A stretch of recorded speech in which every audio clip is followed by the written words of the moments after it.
boyfriend, Josh, is going to tell a story.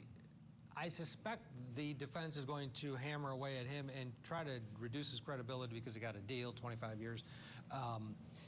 Where do you think this is going from your perspective, and from a prosecutor's perspective? Put back that prosecutor hat on that you have at your disposal.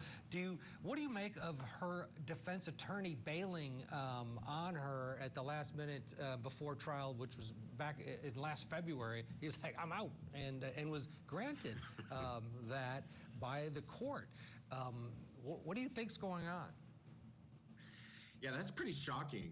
Usually you get that close to trial, and I don't care what kind of disagreements you may have with your client. The judge says, sorry, buckle up, you're going to trial on this one. You don't get to bail this late in the game. So I'm curious to hear what may have been the conflict that allowed him to get off the case at that late of an hour.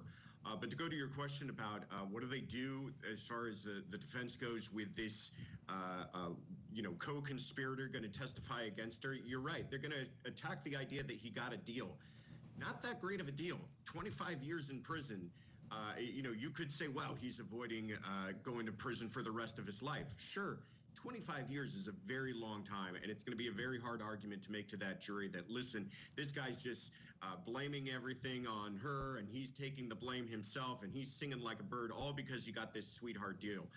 Hard to classify 25 years in prison as a sweetheart deal. Yeah, it does. You always see that as the big argument, and sometimes you're thinking, well, yeah, I could see that. But this one, you're right. It's tough to think, oh, yeah, he's just singing for the 25.